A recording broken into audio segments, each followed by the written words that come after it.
Hello everyone and welcome back to Dinova academy. आज की class में हम प्रोग्रामिंग लैंग्वेजेस और डेटा रिप्रेजेंटेशन पढ़ेंगे और आईसीटी की हमारी ये लास्ट क्लास होगी। इसके बाद आपका आईसीटी का सिलेबस कंप्लीट हो जाएगा। ओके, और इसके बाद हम एमसीक्यू सीरीज़ शुरू करेंगे जल्दी ही। तो शुरू करते हैं। देखिए, प्रोग्रामिंग लैंग्वेजेस बेसिकली एक सेट ऑफ इंस्ट्रक्शंस या कमांड्स है, ठीक है। सिंटैक्स और सेमांटिक्स भी इसमें यूज़ किए जाते हैं, जिनके ज़रिए एक सॉफ्टवेयर प्रोग्राम को बनाया जाता है। अब इसमें दो वर्ड्स हैं, सिंटैक्स और सेमांटिक्स। सिंटैक्स बेसिकली वो रूल्स होते हैं जिनके ज़रिए एक सेंटेंस को फ्रेम किया जाता है या स्ट्रक्चर दिया जाता है, ठीक है। और सेमांटिक्स यानी कि वर्ड्स और फ्रेजेस के मीनिंग्स को समझना, उन्हें पढ़ना, वो सेमांटिक्स होता है। प्रोग्रामिंग लैंग्वेज में ये दोनों ही टर्म्स बहुत काम आते हैं। जो लाइंस होती हैं इनकी, प्रोग्रामिंग लैंग्वेजेस की, उन्हें फ्रेम करने के लिए अच्छे से। अब प्रोग्रामिंग लैंग्वेजेस तीन हिस्सों में बटी हैं, लो लेवल, मिड लेवल और हाई लेवल लैंग्वेजेस। सबसे शुरुआत में बनी थी लो लेवल लैंग्वेज, जो कि बाइनरी कोड्स पर बेस्ड थी, जो थे 0 और 1, ठीक है। अब ये इंसानों के लिए ये लैंग्वेज समझना ना के बराबर है, ठीक है। पॉसिबल ही नहीं है कि आप हर एक इंग्लिश वर्ड को 0 और 1 में पढ़ सको। लेकिन कंप्यूटर जो है वो यही नंबर्स के ज़रिए लैंग्वेज समझता है। हम जो भी इंग्लिश वर्ड लिखेंगे वो कंप्यूटर इसे नंबर्स के ज़रिए ही समझेगा। लो लेवल लैंग्वेज की सबसे ख़ास बात थी कि ये हार्डवेयर के सबसे ज़्यादा क्लोज थी, ओके, और डायरेक्टली प्रोसेसर से ये इंटरैक्ट करते थे, ठीक है। इनमें मिनिमल या फिर नो एब्स्ट्रैक्शन होता था कंप्यूटर हार्डवेयर आर्किटेक्चर में, लेकिन समझने में बहुत ज़्यादा मुश्किल थी हैं। अब ये दो तरीके की हैं, मशीन लैंग्वेज और assembly language. Machine language first generation की लैंग्वेज है और ये सिर्फ कंप्यूटर समझ सकते हैं, मतलब समझ इंसान भी सकते हैं, लेकिन इसे पढ़ना और सब कुछ जल्दी समझ लेना, जैसे हम आम भाषा में हम बात करते हैं, उसे ईजिली समझ लेना बाइनरी कोड्स को पॉसिबल नहीं है, ठीक है। अब ये जो इतना बड़ा कोड है 011010000, ये पूरा जो है इसमें सिर्फ हेलो लिखा गया, इंग्लिश वर्ड हेलो, इतने बड़े में। अब कंप्यूटर इसे ऐसे समझ रहा है, लेकिन आपने लिखा है इंग्लिश में हेलो, ओके। तो ये फ़र्क है मशीन लैंग्वेज में और नॉर्मल जो हम बात करते हैं उस लैंग्वेज में।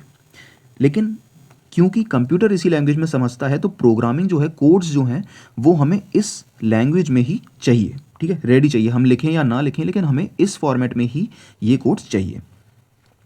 यहाँ से आती है दूसरी असेंबली लैंग्वेज, जो कि सेकेंड जनरेशन लैंग्वेज है, और यहाँ पर ना नेमोनिक्स यूज़ किए गए थे। नेमोनिक्स बेसिकली शॉर्ट कोड्स होते हैं, किसी भी बड़े वर्ड को शॉर्ट बना देना, जैसे कि इसरो, ठीक है। शॉर्ट बनाया, बड़े वर्ड को या एक लाइन को कह सकते हैं, शॉर्ट कर दिया, ठीक है, जिन्हें इंसान पढ़ सके, ठीक है। अब जैसे कि एमओवी, ऐड, सब्सट्रैक्ट, जीएमपी। अब इनमें प्रॉब्लम क्या थी कि कंप्यूटर इन्हें नहीं समझ सकता एब्रीविएशंस को, इसीलिए असेंबली लैंग्वेज के जो वर्ड्स हैं, जो नेमोनिक्स हैं, उन्हें ट्रांसलेट करने के लिए असेंबलर की ज़रूरत पड़ती है। असेंबलर का काम यही होता है कि असेंबली लैंग्वेज से मशीन लैंग्वेज में ट्रांसलेट करे, बस, जिससे कंप्यूटर, हम जो भी लिख रहे हैं वो कंप्यूटर समझ सके। इससे ज़्यादातर यूज़ किया जाता था असेंबली लैंग्वेज को डिवाइस ड्राइवर्स के लिए, ऑपरेटिंग सिस्टम कर्नल्स के लिए, बूट लोडर्स के लिए, ओके। तो ये है असेंबली लैंग्वेज। फिर आते हैं मिड लेवल लैंग्वेज या फिर मीडियम लेवल लैंग्वेज पर। अब मीडियम लेवल लैंग्वेज बेसिकली एक ब्रिज थी, एक पुल की तरह काम करती है हार्डवेयर और प्रोग्रामिंग लेयर में। जो हमारे सिस्टम में रॉ हार्डवेयर और प्रोग्रामिंग लेयर होती है, उसके बीच में एक ब्रिज की तरह काम करती है। इसका सबसे अच्छा एग्जांपल है सी लैंग्वेज। सी प्रोग्रामिंग लैंग्वेज को मदर ऑफ प्रोग्रामिंग लैंग्वेजेस भी कहा जाता है, और मैक्सिमम जो ऑपरेटिंग सिस्टम्स हैं वो सी लैंग्वेज में ही के ज़रिए ही तैयार किए गए हैं, ठीक है। जैसे कि लाइनक्स, विंडोज़ कर्नल और गेमिंग इंजन्स इसके ज़रिए बनाए गए हैं, ठीक है। अब सी लैंग्वेज को लो लेवल और मीडियम लेवल लैंग्वेज दोनों कहा जाता है, लेकिन मेजरली इसे मीडियम लेवल लैंग्वेज में ही काउंट किया जाता है। अब दोनों इसीलिए कहा जाता है क्योंकि इसमें लो लेवल और हाई लेवल फीचर्स दोनों हैं। हाई लेवल यानी कि थर्ड जनरेशन, ये वाले फीचर्स नहीं, but as compare to low level language, इसमें हाई लेवल के फीचर्स भी पाए जाते हैं। इसीलिए इसे दोनों ही जनरेशन्स में, यानी कि मीडियम लेवल और लो लेवल में काउंट किया जाता है। C language is known as mother of all languages and lingua franca. अब देखिए लिंगुआ फ्रैंका बेसिकली वो चीज़ है, मान लीजिए 4 लोग हैं, ठीक है, 1 2 3 और 4, ये चारों अलग भाषाएं बोलते हैं, ठीक है। मान लीजिए भारत के ही ले लीजिए, अलग अलग चारों कोनों से आते हैं, चारों अलग भाषाएं बोलते हैं, दोनों चारों ही एक दूसरे की भाषाएं नहीं समझ सकते, लेकिन चारों में एक चीज़ कॉमन है कि वो इंग्लिश समझ सकते हैं।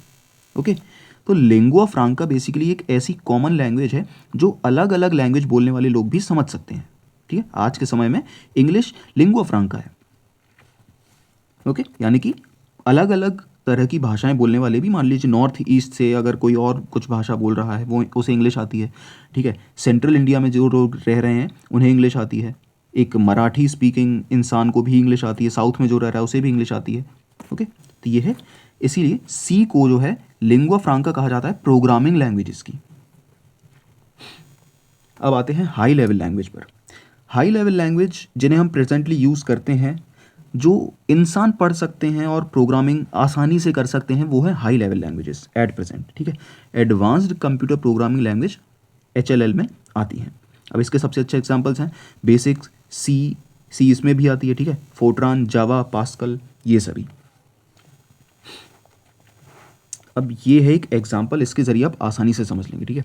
असेंबली लैंग्वेज यानी कि लो लेवल लैंग्वेज थी, उसमें हेलो वर्ल्ड लिखने के लिए इतना सब कुछ टाइप करना पड़ता था, ठीक है, इतना सब कुछ सिर्फ हेलो वर्ल्ड लिखने के लिए। फिर आई सी, मीडियम लेवल लैंग्वेज, जो कि थोड़ी इजी थी, ठीक है, कोड बनाने में भी, और उसमें हेलो वर्ल्ड अगर टाइप करना है, आपको प्रिंट करवाना है तो ऐसे होगा, यानी कि इतना सा कोड आपको लिखना होगा। अब आ गई हाई लेवल लैंग्वेज, जो मॉडर्न लैंग्वेजेस हम यूज़ करते हैं, जो इंसान इंग्लिश लैंग्वेज में बेसिकली वो, ठीक है। पाइथन एग्जांपल के लिए सबसे अच्छा एग्जांपल है, इसमें सिर्फ आपको ये लिखना है और प्रिंट हेलो वर्ल्ड प्रिंट हो जाएगा बस। तो ये फ़र्क है जो इवॉल्व हुआ है टाइम के ज़रिए। अब कुछ टर्म्स हैं प्रोग्रामिंग से रिलेटेड, प्रोग्रामिंग डॉक्यूमेंटेशन, ऊप्स और डीबगिंग। डीबगिंग हम ऑलरेडी पढ़ चुके हैं, ठीक है। प्रोग्रामिंग डॉक्यूमेंटेशन बेसिकली एक प्रोसीजरल डिस्क्रिप्शन है प्रोग्राम का, ठीक है, यानी कि ये बताता है, बेसिकली डॉक्यूमेंट्स हैं जिसमें प्रोग्राम लिखा गया है, वो डॉक्यूमेंट है ये तो, है ना, और ये बताता है कि सॉफ्टवेयर कैसे लिखा गया है बस। ऊप्स यानी कि ऑब्जेक्ट ओरिएंटेड प्रोग्रामिंग, जिसमें प्रोग्राम को एक कलेक्शन ऑफ ऑब्जेक्ट्स माना गया है, यानी और हर ऑब्जेक्ट जो है वो सिर्फ एक इंस्टेंस है बस। फिर डीबगिंग यानी कि जो भी एरर्स हैं, जो भी बग्स हमारे सॉफ्टवेयर में हैं, उन्हें लोकेट करना और फिक्स करना, डीबगिंग होती है ये प्रोसेस। अब आते हैं लैंग्वेज ट्रांसलेटर पर। अब इंसानों ने हाई लेवल लैंग्वेजेस तो बना दी, यानी कि अब इंग्लिश में कोडिंग की जा सकती है, लेकिन कंप्यूटर नहीं समझ रहा ना उन वर्ड्स को, तो इसीलिए इन लैंग्वेजेस को ट्रांसलेट करने के लिए लैंग्वेज ट्रांसलेटर की ज़रूरत पड़ती है, ठीक है, ताकि कंप्यूटर उन चीज़ों को समझ सके जो भी हम कोड में लिख रहे हैं। अब ये 3 तरीके के होते हैं। असेंबलर, सबसे पहले असेंबलर का काम है असेंबली लैंग्वेज से मशीन लैंग्वेज में कन्वर्ट करना, ठीक है, सिर्फ आपको इतना याद रखना है इसमें, यानी कि a translator that converts assembly language यानी कि लो level language into machine code binary instructions में, उसे असेंबलर कहा जाता है। अब ये है एक एग्जांपल, असेंबली लैंग्वेज में लिखा है add R1 R2 and R3, assembler ने उसे ट्रांसलेट किया और मशीन कोड में इस तरह लिखा, ठीक है। अब असेंबलर कई तरह के होते हैं, one pass assembler, multi pass assembler, macro assembler, cross assembler और मेटा असेंबलर। अब देखिए इनके फीचर्स आपको पढ़ने की ज़रूरत नहीं है, बस पता होने चाहिए कि कितने टाइप्स के होते हैं, कौन कौन से टाइप्स के होते हैं बस। इंटरप्रेटर आता है जिसका काम है हाई लेवल लैंग्वेज से मशीन लैंग्वेज में कन्वर्ट करना। अब इंटरप्रेटर और कंपाइलर कुछ कुछ सिमिलर हैं, दोनों के ही एक काम है कि हाई लेवल लैंग्वेज से मशीन लैंग्वेज में कन्वर्ट करते हैं, लेकिन इंटरप्रेटर जो है वो स्टेप बाय स्टेप करता है, यानी हर लाइन को एक बार में सिर्फ एक ही लाइन कन्वर्ट करता है, ट्रांसलेट करता है, ठीक है। अब इसका फीचर ये अच्छा है कि डीबगिंग के लिए बहुत ज़्यादा यूज़फुल है ये, क्योंकि हर लाइन में ये एरर ढूंढने के बाद जब तक उस एरर को यूज़र फिक्स नहीं कर देता, जो कोडिंग करता है, कोडर होता है, वो फिक्स नहीं कर देता, तब तक इंटरप्रेटर आगे ट्रांसलेट नहीं करेगा, ओके, वो वहाँ पर रुक जाएगा। और हर लाइन में जब भी उसे एरर दिखेगा तो दोबारा से वो आपको एक एरर लोकेट करके देगा, जिसे आप फिक्स करेंगे, उसके बाद वो आगे बढ़ेगा। डीबगिंग में बहुत ही ज़्यादा यूज़फुल होता है ये, ठीक है।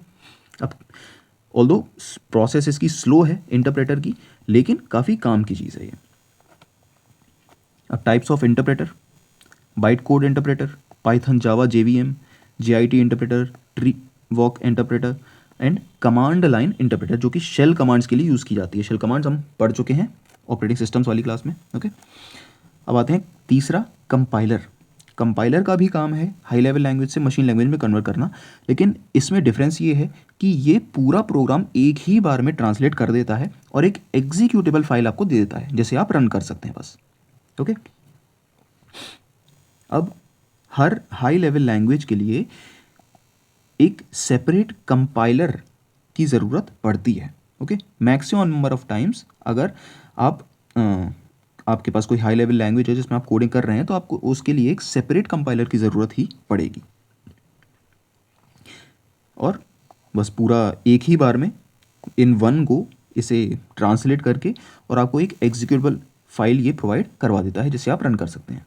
एग्जीक्यूटेबल यानी कि जिसे आप एग्जीक्यूट करेंगे, अब रन करेंगे उसे अपने सिस्टम में। इसके एग्जांपल्स हैं GCC, javac, Java, MSVC, Microsoft visual C plus plus, Clang, okay. ये इसकी सिंपल डेफिनेशन है, इसे आप पढ़ लीजिए एक बार बस। अब कंपाइलर्स के भी टाइप्स होते हैं, single pass compiler, multi pass compiler, just in time, cross compiler, ahead of time, incremental and parallel compiler. और इसके 5 फेजेस होते हैं, यानी कि सबसे पहले सोर्स कोड से ये लेक्सिकल एनालिसिस में जाता है, फिर सिंटेक्स फ्रेजिंग करता है, सिंटेक्स पार्सिंग करता है सॉरी, फिर सेमेंटिक एनालिसिस करता है, ऑप्टिमाइज, कोड जनरेशन यानी कि कोड को जनरेट करता है, और एक एग्जीक्यूटेबल फाइल आपको देता है जिसे आपको सिर्फ रन करना होता है। ये तीनों में एक कंपैरिजन है, ओके, ताकि लास्ट टाइम जब आप रिवीजन करें तो आपको आसानी होगी इसे पढ़ने में। अब लैंग्वेजेस की जनरेशन्स देखते हैं। टोटल 5 जनरेशन्स में ये लैंग्वेजेस डिवाइड है। सेम जो जिस तरीके से कंप्यूटर्स की जनरेशन है 5, उसी तरह से लैंग्वेजेस भी इवॉल्व हुई हैं। इनकी 5 जनरेशन्स हैं। फर्स्ट जनरेशन लैंग्वेजेस में आती हैं लो लेवल लैंग्वेजेस, जिसमें मशीन लैंग्वेज सबसे इंपॉर्टेंट है और जो बाइनरी कोड्स पर चलती है, 0 और 1 पर। इसमें ट्रांसलेशन की ज़रूरत ही नहीं, क्योंकि कंप्यूटर इसे डायरेक्टली समझ सकता है।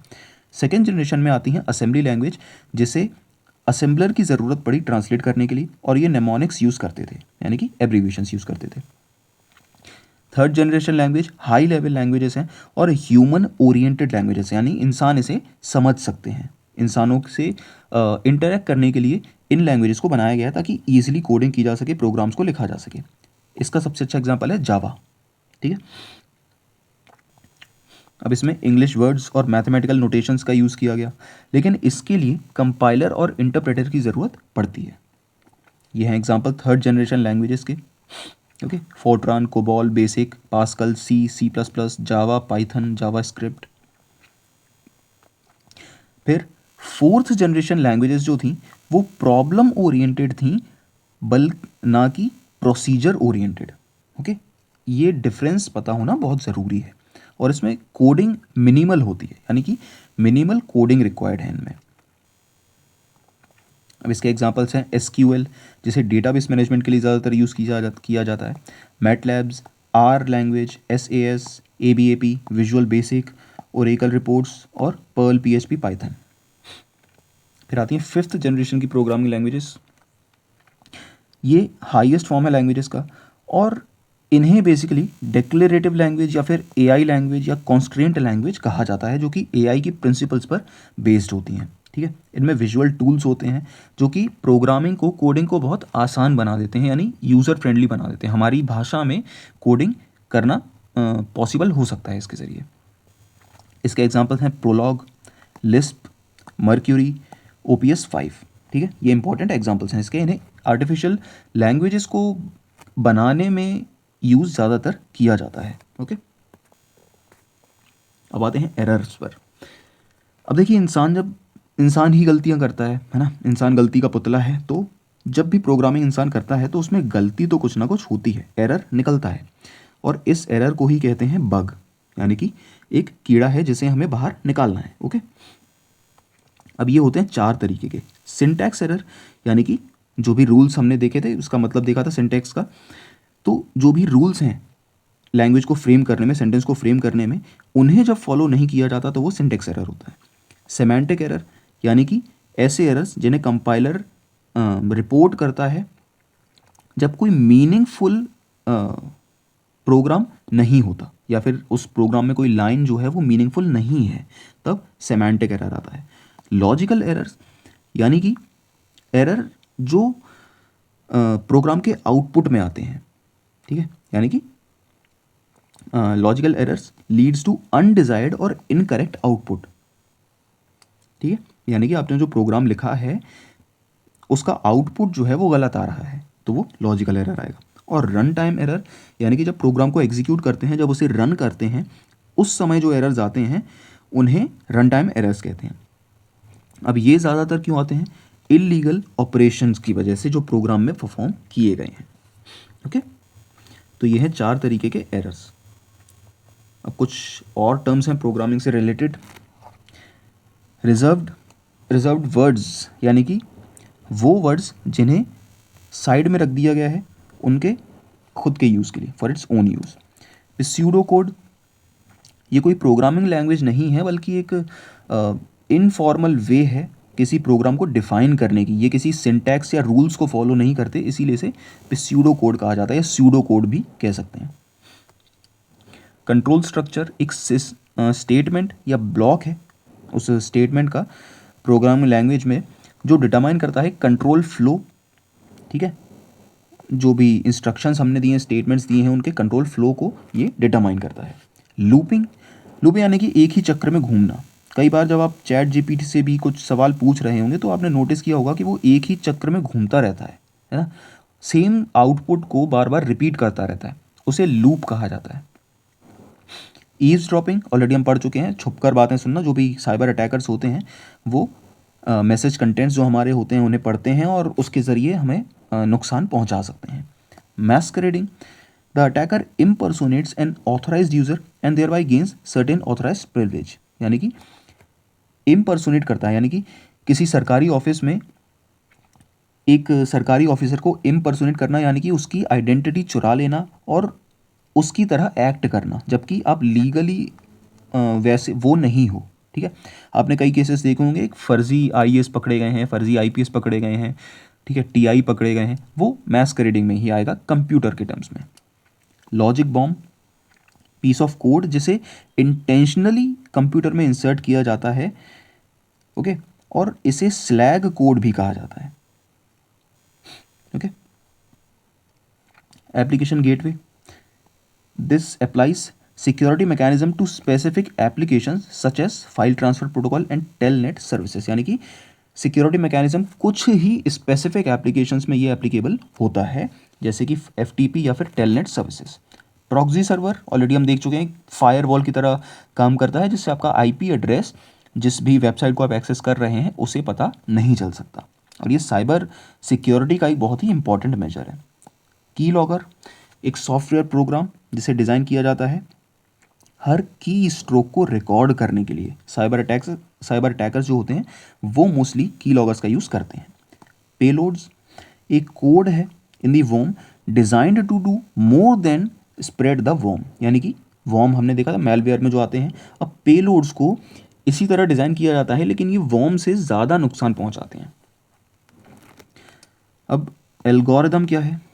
देखिए, एल्गोरिदम का सीधा सीधा मतलब है कि step by step process, step by step method जो होती है किसी भी प्रॉब्लम को सॉल्व करने की, उसे एल्गोरिदम कहा जाता है। अब कंप्यूटर्स में आज के समय में इसका यूज़ बहुत ज़्यादा है।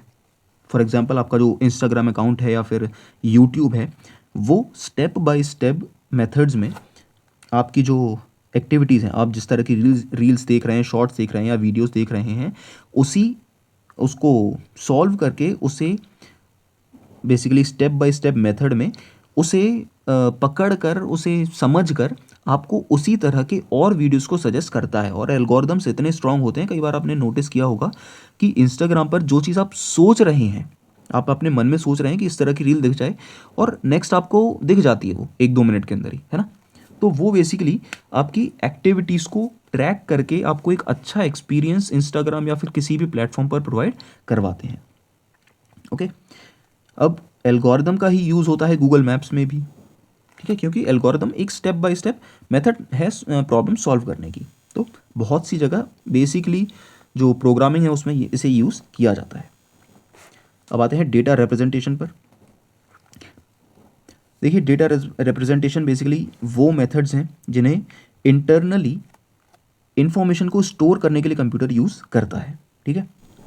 अब कंप्यूटर बहुत तरह की इंफॉर्मेशन स्टोर करता है, नंबर्स, टेक्स्ट, ग्राफिक्स, साउंड्स, उन सभी को ये नंबर्स के ज़रिए ही स्टोर रखता है, ओके। अब ये कई तरीके के होते हैं, जिसमें सबसे पहले आता है बाइनरी नंबर सिस्टम, जो कंप्यूटर की लैंग्वेज है, जो 0 है और 1 है बस। अब देखिए इन लैंग्वेजेस का ना एक बेस नंबर होता है, ठीक है, जितने इनमें लेटर्स हैं या नंबर्स हैं वो उसका बेस नंबर होगा। यानी बाइनरी में बाई का मतलब 2 ही होता है, ओके। तो बाइनरी में 2 नंबर्स हैं तो इसका बेस भी है वो 2 होगा, ओके। और ये हैं इसके एग्जाम्पल्स, बेस 2 और पावर ऑफ 2। डेसिमल यानी कि डेस मतलब 10, बस इतना आपको याद रखना है। अब देखिए इन नंबर सिस्टम में एक खास चीज़ ये है कि अगर इसमें 10 डिजिट्स है ना तो 1 to 10 नहीं होगा बल्कि 0 to 9 होगा। इनमें 0 एक्सट्रीमली इंपॉर्टेंट है, ये आपको याद रखना पड़ेगा।